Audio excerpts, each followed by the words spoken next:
At 0700 on January 15, 1944, First Lieutenant Frank Tachsky walked through the Brig at Marine Corps Base Camp Tarawa in Hawaii. He was 29 years old, a combat veteran of Guadalcanal in Tarawa, and he was looking for the worst Marines in the 2nd Marine Division. He found them. 18 men locked in cells for fighting. Assault charges, gross insubordination, destruction of military property. The kind of disciplinary problems that got Marines dishonorably discharged. Tachsky was not there to punish them. He was there to recruit them. Why? Why would an officer, a combat veteran, walk into a prison? To build an elite military unit? Why would the Marine Corps allow him to recruit men who couldn't even follow basic orders? The answer was not in Hawaii. The answer was 2 years earlier, in a green hell, on an island called Guadalcanal, a place that had forced the United States Marines to break every rule just to survive. The story really begins. At 0900 on September 27, 1942, Lieutenant Colonel William Whailing stood on the churned earth perimeter of Henderson Field, watching the jungle. It wasn't a noble watch. It was a vigil. He was watching 4 Marines, their shoulders straining, carry a stretcher draped in a poncho toward the aid station. The poncho was dark with everything. 22 years old. His 3rd patrol this week? He was dead before his squad even found the Japanese position they were looking for. 3 more stretchers followed. The jungle had swallowed a 7-man reconnaissance patrol that morning. Only 4 came back, and they came back broken. This was the fundamental, terrifying truth of Guadalcanal in 1942. The Japanese owned the jungle, and the jungle was eating the 1st Marine Division alive. 2 months into the campaign, the situation was a catastrophic failure. American Marines, trained for open warfare, for frontal assaults on European fields, were walking into a green hell they could not comprehend. They were walking into ambushes they never saw coming. A 7-man patrol would leave the wire. An hour later, 2 men would crawl back, eyes wide with a terror no training manual had ever prepared them for. The other 5 vanished. 17 patrols had been erased in 3 weeks. Not defeated. Erased. The Japanese soldier, by contrast, moved through the dense, suffocating vegetation like a phantom. They were ghosts. They wore leaves. They tied themselves to treetops. They lived in spider holes for days. They could lie motionless, covered in mud and insects, for 72 hours, waiting for a single Marine boot to step in the wrong place. A Marine patrol couldn't see an enemy soldier standing 10 feet away. It was a complete tactical breakdown. Charantidan Mitsu, snipers, shadows in the canopy, picked off officers, and radio operators with chilling precision. Machine gun nests stayed completely invisible until an entire squad had walked past. And then they would open fire from behind, cutting the patrol in half, trapping them, annihilating them. This was not war. This was extermination. And Lieutenant Colonel William Whailing knew this pattern would kill them all.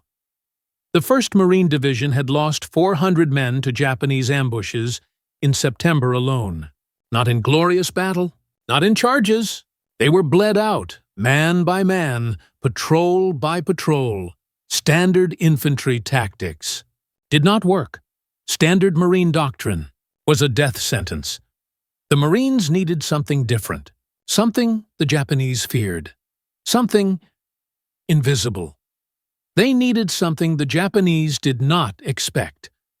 The man watching this disaster unfold was, by all accounts, a failure himself. 2 days earlier, Lieutenant Colonel William Wild Bill Whailing had been relieved of his command as executive officer of the 5th Marine Regiment. There was no combat failure, no cowardice, just personality conflicts with his commanding officer. Whailing was a man who spoke the truth. He saw the tactical failure, he named it, and he was punished for it. He was a professional, an expert, in an organization that was rewarding blind adherence to a rulebook that was getting men killed. In any other circumstance, an officer in his position, sidelined, disgraced, would have been shipped back to the United States on the next available transport. A black mark on his record. His war over. But Colonel Gerald Thomas, the divisional chief of staff, knew Whailing. He knew his reputation. This was not just any officer. This was Wild Bill Whailing, a veteran of the First World War, a man who earned a Silver Star at San Miguel. He was an expert marksman, a legend of precision who had competed for the United States in the 1924 Olympics. Think about that. In an era before high-tech scopes, this was a man who understood ballistics, wind, and breathing better than perhaps any man on the entire island. Most importantly, Whailing understood fieldcraft. He understood hunting. He understood the brutal, patient art of stalking an enemy better than any officer in the division. So Colonel Thomas kept him on Guadalcanal. He gave him a simple, desperate order. Think about our jungle problem. Whailing did more than think. He watched. For 3 days, he sat at the edge of the perimeter. He watched patrols leave, confident, loud, heavy with equipment. He counted them. And then he counted how many returned. The mathematics were brutal. At this rate, the 1st Marine Division would run out of infantrymen. Before the Japanese ran out of jungle, he needed men who could do the impossible. He needed men who could hunt the hunters. Men who understood stalking. Men who could read a bent twig, a disturbed patch of mud. Men who could move silently. Men who could kill without ever being seen. On September 29th, Whailing, the disgraced officer, walked into General Alexander Vandergrift's command tent with a proposal that would change the course of the Pacific War.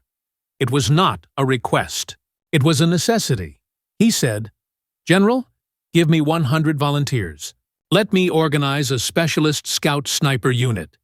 He wanted men hand-picked from Marines with hunting backgrounds, outdoorsmen, poachers even, men who were already skilled marksmen. He would not train them for frontal assaults.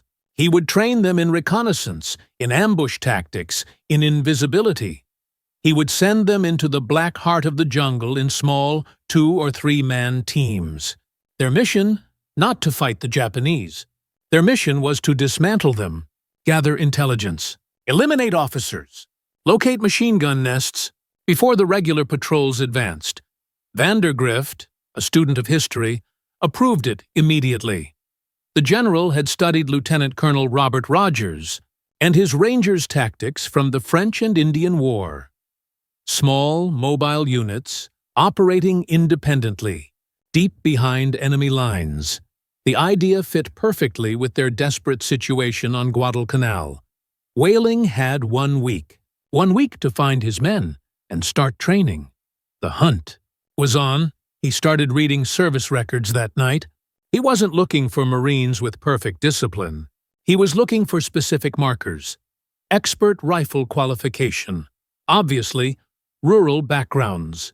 Men from Appalachia, from Montana, from the swamps of Louisiana. Men who had hunted deer and boar to put food on the table. Hunting experience. Essential. And then, a 4th category. The one that made other officers nervous. Disciplinary records. He looked for records that showed independence, not cowardice. Men who thought for themselves. The kind of Marines who got in trouble for questioning a stupid order, but always completed the mission. Men who weren't afraid to be alone. By October 1st, Whailing had identified 43 candidates. He called them to a briefing at Oru 600 on October 2nd. The air was thick, hot. He told them the assignment was 100% voluntary. He told them the casualty rate for this kind of reconnaissance work ran above 50%. He told them they would operate in teams of 2 or 3, sometimes for days behind Japanese lines. No backup. No extraction if things went wrong. If you were caught, you would die alone. If you were lucky, the Japanese would make it quick. He finished speaking.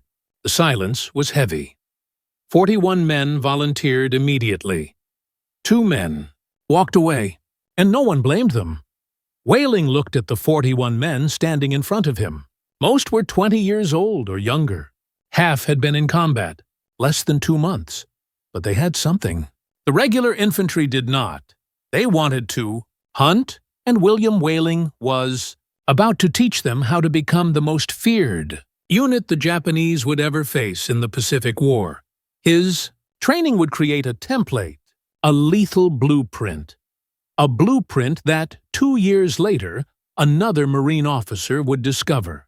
An officer who would take Whaling's methods and add an even more unusual, more shocking requirement to his recruitment process. A requirement that would forge a legend. But first, the prototype had to be built, and it had to be built in blood. Whailing started training on October 3rd. No manuals existed for what he was building. The Marine Corps had officially disbanded its Scout Sniper program after World War I. It was considered ungentlemanly. The Japanese had no such illusions. Everything Whailing knew came from experience. 24 years in the Corps, jungle patrols in Nicaragua, the brutal trench-scarred battlefields of France, where he learned a simple, profound lesson. Invisible soldiers live longer than brave ones. The first lesson was silence. He took his 41 volunteers into the jungle west of Henderson Field. He pointed 100 yards through the dense, dripping vegetation. His order? Walk from here to there. Without making a sound, every single man failed. Miserably. Equipment rattled. Boots cracked branches. Canteens clinked against rifles. The jungle, which seemed so loud with insects and birds, acted as an amplifier for human sound. A Japanese soldier could hear that clink from 300 yards away. He made them do it again. He made them unlearn how to be a soldier. They removed everything that made noise. They taped down metal dog tags. They taped down sling swivels. They wrapped cloth around canteen hooks and bayonet handles. They walked in soft-soled boots, or even barefoot, instead of their standard-issue leather-heeled boots. After 3 days, 3 agonizing days of moving 1 foot per minute, half the men could finally move through the densest vegetation without alerting a Japanese position 200 yards away. They were learning to be ghosts. Marksmanship came next. Most Marines could hit a man-sized target at 300 yards on a sunny, clear rifle range. But rifle ranges did not have 90-degree humidity. Rifle ranges did not have driving, torrential rain. Rifle ranges did not have wind that gusted through trees. And rifle ranges did not have targets that shot back. Whailing taught them to read the jungle. He taught them to estimate distance by the size of a known terrain feature, like a fern. He taught them to judge wind by watching the speed of the vegetation. He taught them to account for how tropical humidity would affect the trajectory of their bullet, pulling it down over long distances. He made them fire from uncomfortable positions, lying in thick mud, uphill, downhill. A shot that almost always went high, crouched behind cover that barely concealed them. Their hearts pounding. By October 10th, his best shooters, the men who truly listened, could kill a Japanese soldier at 400 yards with iron sights. It was superhuman, and it was exactly what was needed. But the hard part, the truly hard part, was teaching them to think differently. The Marine Corps was built on the squad. 12 men, a clear chain of command. Orders flowed down from officers. Initiative was discouraged. Whaling needed the exact opposite. He needed teams of 2 or 3, operating independently for days, making life-or-death tactical decisions without asking permission. He needed soldiers who could adapt. When the plan inevitably failed, he trained them in map reading and terrain analysis. Not just how to read a map, but how to see the terrain through the enemy's eyes. Where would you put a machine gun? Where is the best ambush position? He taught them how to sketch enemy fortifications from memory, how to estimate troop strength from the color of campfire smoke, or the amount of foot traffic on a trail. These were skills that regular infantry never learned, because officers did that thinking for them.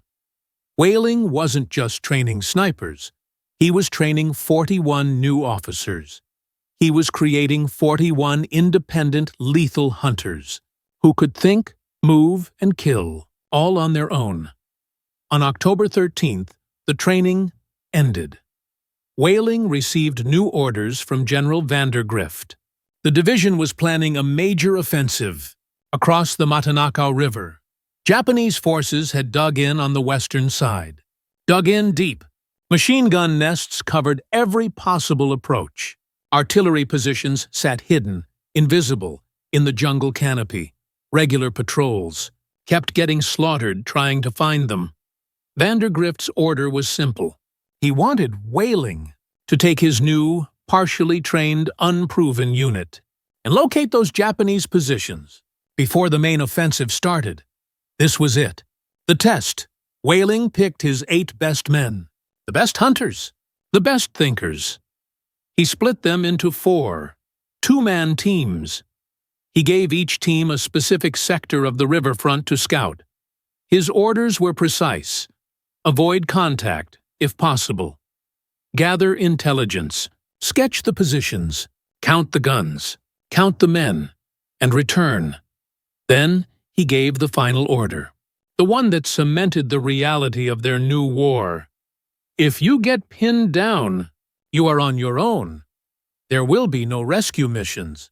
The division cannot afford to lose more men looking for lost scouts. They were expendable, and every man knew it. The first team left at 4400 on October 14th. 2 Marines, both from Montana. Both had grown up hunting elk in high mountain forests. They moved west along the Matanakaw River in total darkness. They didn't use flashlights. They moved by feel, by the sound of the water. For 3 hours, they were ghosts at 071 Thieves. They found it, a Japanese artillery position. 4 Type 92 howitzers, hidden perfectly under camouflage netting. They counted 60 soldiers. They sketched the position. They counted the ammunition crates. And by noon, they had returned, undetected. The second team found a machine gun nest, a Nambu heavy machine gun, overlooking a critical river crossing. They mapped it. The third team mapped the Japanese patrol routes. The fourth team ran into trouble. They were mapping a trail network when a Japanese patrol appeared. 5 soldiers, 50 yards away, walking right at them. The 2 Marines froze. The 2 Marines froze, waited for the patrol to pass. But one Japanese soldier stopped, looked directly at the patch of vegetation where the Marines were hiding, and raised his rifle. The Marine closest to him fired first. A single deafening shot. The Japanese soldier dropped.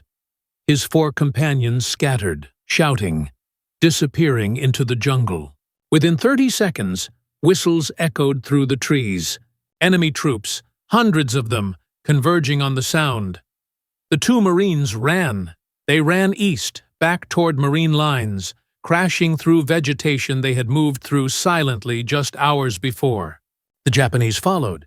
The chase lasted for 40 agonizing minutes. The Marines reached friendly positions, diving over the parapet, with 11 enemy soldiers just 200 yards behind them. They were exhausted. They were terrified. But they brought back critical intelligence. Whaling now had detailed maps of Japanese positions along a 2-mile front, information that regular patrols had failed to gather in 2 months of trying. Information that had cost dozens of Marine lives. General Vandergrift looked at the maps on October 15th and immediately, decisively, changed his entire offensive plan. Instead of a suicidal frontal assault into the teeth of those machine guns, he would use the scout teams, Whaling's ghosts, to guide flanking maneuvers around the Japanese strongpoints. Whaling's unit had proven the concept worked. It had proven its lethality in just 24 hours. Now, Vandergrift wanted more. He told Whaling to expand. Find another 60 volunteers, form a full company, and prepare for the largest marine offensive of the Guadalcanal campaign. The battle for the Matanakaw was coming, and Whaling's scout snipers would lead the way into the deadliest jungle fighting the Pacific War had yet seen. The Matanakaw offensive began at Oro 600. Whaling's scouts moved out 30 minutes before the main assault. Their mission was simple: infiltrate Japanese lines, locate command posts and artillery positions, eliminate officers and radio operators, create chaos. Before the main Marine infantry even crossed the river, Whaling organized his scouts into a special task force. The unit was officially called the Composite Battalion. Everyone else called it the Whaling Group. They crossed the Matanakaw River 3 miles upstream from the known Japanese positions. They moved through jungles so dense that visibility dropped to 20 feet. No trails, no maps, just compass bearings. And Whaling's training. By Oro 800, they had penetrated 2 miles behind Japanese lines. Undetected. The first engagement happened at 0920. A Whaling Group scout team spotted a Japanese command post, a tent, radio equipment, 6 officers studying maps, 15 soldiers providing security. The scouts waited. They waited until all 6 officers gathered for their briefing. Then, they opened fire from 200 yards. They killed 4 officers in the first volley. The remaining Japanese soldiers scattered into the jungle, never finding who shot them. 30 minutes later, another scout team eliminated a forward observer, a man who was calling in deadly artillery strikes on the advancing Marine positions. A single shot. From 300 yards, the observer dropped. The Japanese artillery fire stopped. Instantly, Marine infantry advanced 600 yards before the Japanese gunners even realized their spotter was dead. By noon, the Whaling Group had effectively encircled the Japanese positions west of the Matanakaw. Regular Marine battalions attacked from the east, while Whaling scouts cut off all routes of retreat. The Japanese forces found themselves trapped between 2 forces. No escape, no reinforcements. The fighting lasted 4 days. Between October 6th and October 9th, approximately 750 Japanese soldiers died in that encirclement. The Japanese 4th Infantry Regiment effectively ceased to exist as a combat unit. Marine casualties, by contrast, were lighter than in any previous offensive. General Vandergrift credited the scout snipers with changing the entire tactical situation. Small teams, gathering intelligence, eliminating key targets, disrupting command and control. The Japanese had not expected Marines to fight like this. They expected frontal assaults, not infiltration, not ambush, not ghosts. Whaling's methods worked, but they came with a price.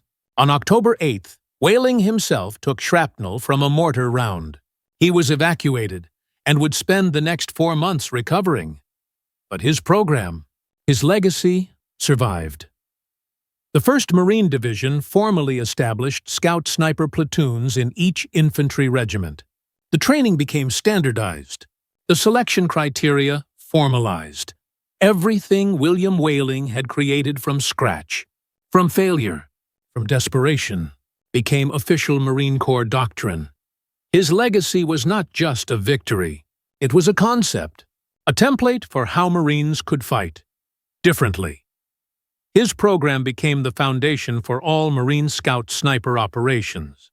Through World War II, through Korea, through Vietnam. 2 years later, another Marine officer, preparing for another bloody invasion, read Whaling's after-action reports. He studied his training methods. He studied the success at the Matanakaw, and he decided, to build something even more aggressive. An elite platoon that would take Whaling's ideas and add one controversial, shocking twist. This officer did not want disciplined Marines. He did not want hunters and outdoorsmen. He wanted fighters. He wanted troublemakers.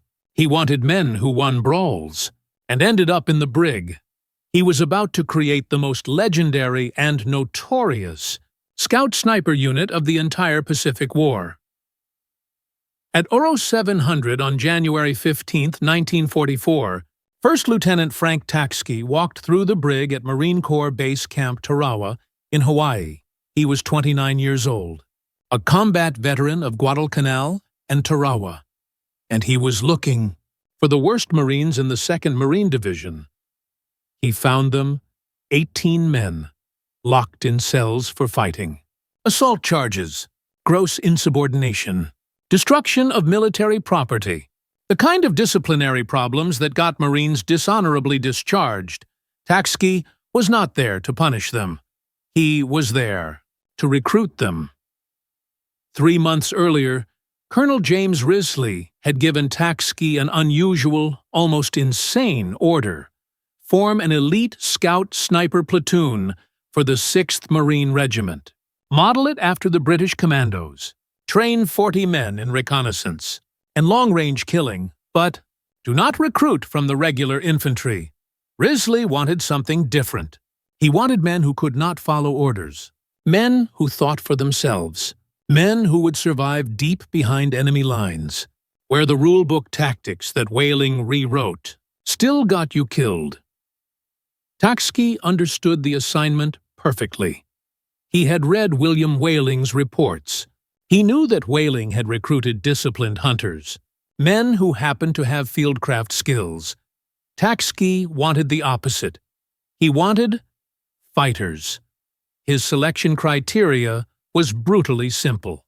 He told the skeptical officers, when 2 Marines fight, one wins and one loses. The loser goes to the infirmary. The winner goes to the Brig for assault. Standard Marine justice is punishing the wrong man.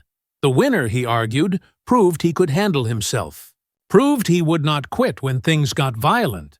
That was the Marine Tachsky wanted on his team. The Brig commander thought he was insane. He told him these men were troublemakers, criminals, the worst discipline cases in the division. Tachsky replied, "That is exactly what I need." Over 3 weeks, Tachsky interviewed 47 Marines with disciplinary records. He asked them why they fought, what they did before the Corps, whether they could kill a man silently with a knife. 23 of them volunteered. Another 17 came from regular infantry, Marines with expert marksman ratings who had already proven themselves at Tarawa. By February 1st, Tachsky had his 40 men. He called them the Scout Sniper Platoon of the 6th Marine Regiment. The nickname came later, after they started stealing everything that wasn't bolted down on the big island of Hawaii. They became the 40 Thieves. Training began in the dense jungle highlands near Hilo. Tachsky used Whaling's methods as a foundation: silent movement, long-range marksmanship, map reading. Then he added his own brutal twist. He added British commando tactics, hand-to-hand combat, knife fighting, garrote techniques, how to kill a sentry without ever making a sound. He trained them with piano wire garrotes, teaching them how to roll the wire in glue and crushed glass. The platoon learned to live off the land, hunt wild boar, catch fish, identify edible plants. These were survival skills for operating for weeks behind enemy lines where resupply was impossible. Equipment was a problem. The Marine Corps issued them World War I-era Springfield rifles, outdated rations, no proper camouflage, so they stole better gear. They raided Army supply depots at night. They took newer weapons. They stole canned food and cases of whiskey. They even stole an Army captain's Jeep and repainted it marine green. The stealing became legendary. Other Marine units called them the 40 Thieves, not as an insult, but as a mark of respect. These men operated outside all normal military constraints. They took what they needed to survive, and their officers looked the other way because Frank Tachsky was building something unprecedented, a unit that could hunt Japanese soldiers in their own territory. By May 1944, the 40 Thieves were ready, and Saipan was coming. 15 square miles of volcanic rock, jagged caves, and dense jungle. 30,000 Japanese defenders dug in, waiting. This was the first invasion of Japanese home territory. High Command expected 70% casualties in the first week, and the 40 Thieves would go in first. Days before the main landing. Their mission was simple: scout enemy positions, map defenses, kill officers, and survive long enough to guide the main assault force through the bloodiest invasion of the Pacific War. At 05:30 on June 15, 1944, Corporal Bill Canopel crouched in a Higgins boat 300 yards off Saipan's western shore. He was a member of the 40 Thieves, and he was watching naval bombardment tear apart the beach ahead. The noise was unbelievable. 16-inch guns from battleships, 5-inch destroyer batteries, rockets from landing craft. The entire shoreline disappeared under smoke and fire. The Japanese were waiting anyway. The 2nd and 4th Marine Divisions hit the beach at 08:40. 8,000 Marines in the first wave. Japanese artillery opened fire immediately. Mortars, machine guns, artillery zeroed in on the landing zones. Marines died before they ever left their boats. Bodies floated in the surf. Wounded men drowned in 3 feet of water. The 40 Thieves landed in the 4th wave. Their mission was different from the regular infantry. While the line companies fought and died for every inch of sand, Tachsky's platoon moved inland. They were looking for Japanese command posts, artillery positions, supply dumps, targets that regular Marines would not reach for days. By noon, the Thieves had penetrated half a mile inland. They found themselves in dense sugarcane fields, where visibility dropped to 10 feet. It was perfect terrain for an ambush. Japanese soldiers hid everywhere, in caves, in underground bunkers, in spider holes covered with vegetation. The first silent kill happened at 1300 hours. 2 thieves were scouting a trail when they spotted a Japanese radio operator, alone, setting up an antenna wire. They approached from behind. Piano wire garrote. The operator died without making a sound.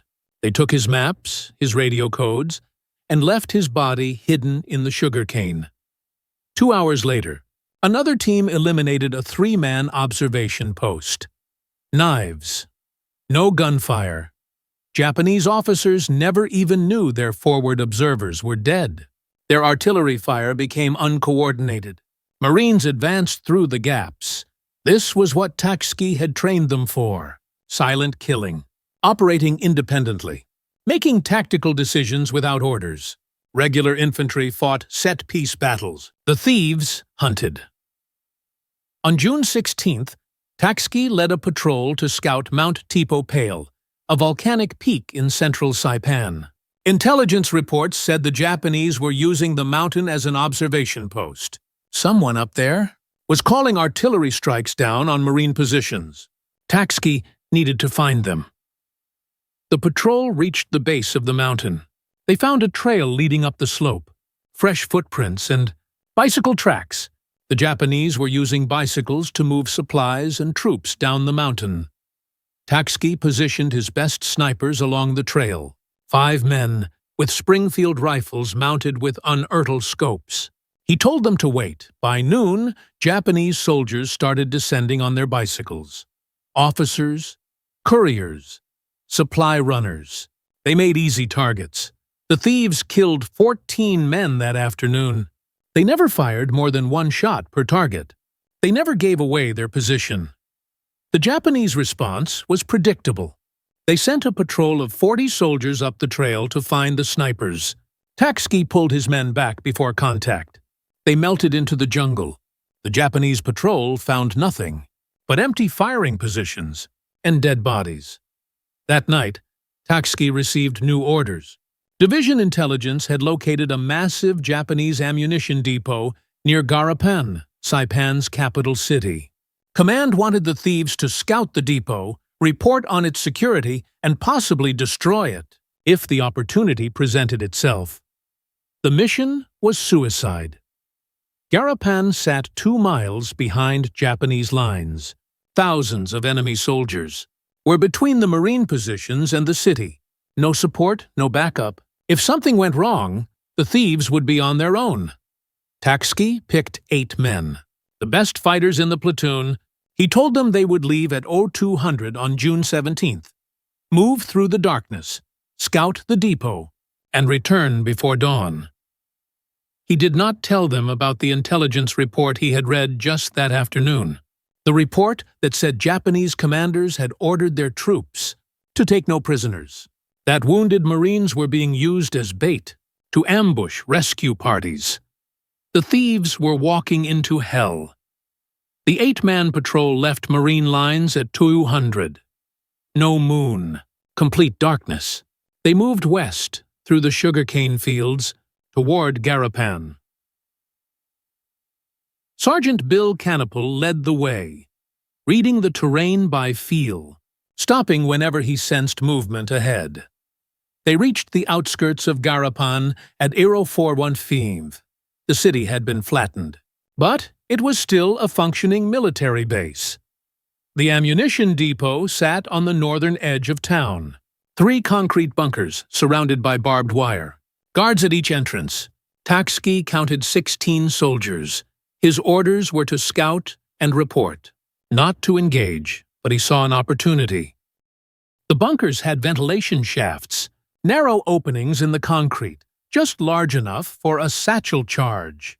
If they could place explosives without being detected, they could destroy the entire depot, eliminate tons of Japanese ammunition. He made the decision. Corporal Roscoe Mullins and Private Otto Hebel volunteered. They moved toward the bunker at 0430, crawling the last 100 yards. It took them 20 minutes. Japanese guards walked patrol routes just 30 feet away. Mullins waited until a guard turned his back, lifted the satchel charge, wedged it inside the ventilation opening, and set the timer for 15 minutes. They were 10 yards from the bunker. When a guard spotted them, the Japanese soldier shouted, raising his rifle. Mullins fired first. The guard dropped, but his shout had alerted the entire depot. Whistles echoed through the ruins. Soldiers poured out of buildings. The thieves opened fire from 200 yards away, covering Mullins and Hebel as they ran. The satchel charge detonated at 0457, 3 minutes early. The explosion tore through the bunker. Secondary explosions followed. Artillery shells, mortar rounds, small arms ammunition. The entire depot chain reacted. Explosions continued for 5 minutes. The sky turned orange. Debris rained down across Guadalcanal. The thieves used the chaos to escape. By 0600, they had crossed back into Marine lines. All 8 men. No casualties. They had destroyed the largest ammunition depot in northern Saipan. Division intelligence estimated the explosion eliminated 30% of Japanese artillery ammunition. But the mission had consequences. Japanese commanders now knew Marine scout units were operating deep behind their lines. They increased patrols. They set ambushes. On June 19th, a thief patrol walked into an ambush near Mount Tipo Pale. The Japanese had used 2 wounded Marines as bait, left them crying for help in an open clearing. When the thief patrol approached, the ambush triggered. The wounded Marines died in the crossfire. That night, the 40 thieves held an unofficial meeting. No officers present. They voted unanimously. No thief would ever be taken alive. If a man was wounded and unable to escape, the other thieves would ensure his quick death, rather than let him be captured and tortured. The war on Saipan had become personal. The next day brought the worst loss the thieves would suffer. Corporal Martin. Dyer led a 5-man patrol to scout Japanese artillery. They found the guns, 4 Type 92s, perfectly hidden. As they began to withdraw, they were ambushed from 3 directions.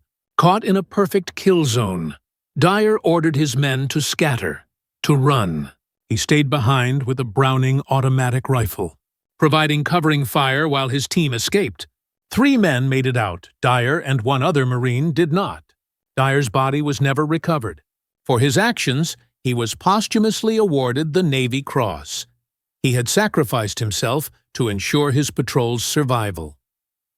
By June 26th, news arrived that changed the tactical situation.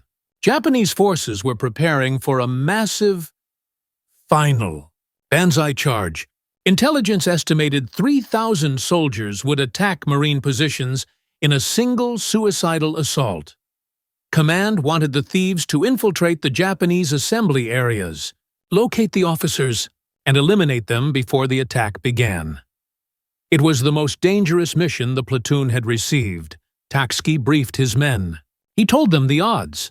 He told them casualties would be high. He asked for volunteers. All 20 men stepped forward. They moved out at midnight on June 27th. They split into 5 teams of 4. The first officer died at 02:30. A Japanese captain, studying maps by lamplight. Tachsky's team approached within 50 yards. A single shot from a suppressed Springfield.